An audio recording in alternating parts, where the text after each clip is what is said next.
జనగామ జిల్లా స్టేషన్ ఘన్పూర్లో నేడు సీఎం రేవంత్ రెడ్డి పర్యటన, 800 కోట్ల రూపాయలతో చేపట్టనున్న అభివృద్ధి పనులకు శంకుస్థాపన, ప్రజాపాలన బహిరంగ సభలో పాల్గొననున్న ముఖ్యమంత్రి. త్రిభాషా విధానంపై డీఎంకే రాజకీయం చేస్తోందని కిషన్ రెడ్డి ఆరోపణ. హిందీ భాషను ఏ రాష్ట్రంపైనా కేంద్రం బలవంతంగా రుద్దడం లేదని స్పష్టీకరణ.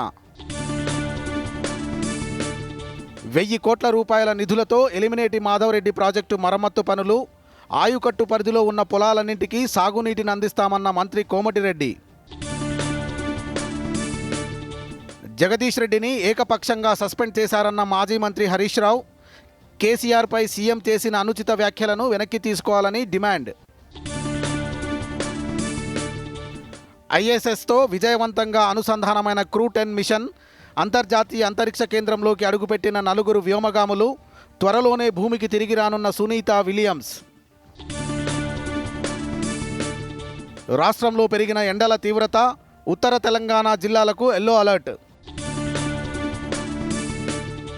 మాస్టర్స్ లీగ్ టైటిల్ పోరులో తలపడనున్న భారత్ వెస్టిండీస్. సాయంత్రం 7:30కు ప్రారంభం కానున్న మ్యాచ్. సచిన్ నేతృత్వంలో బరిలోకి దిగనున్న భారత వెటరన్ జట్టు.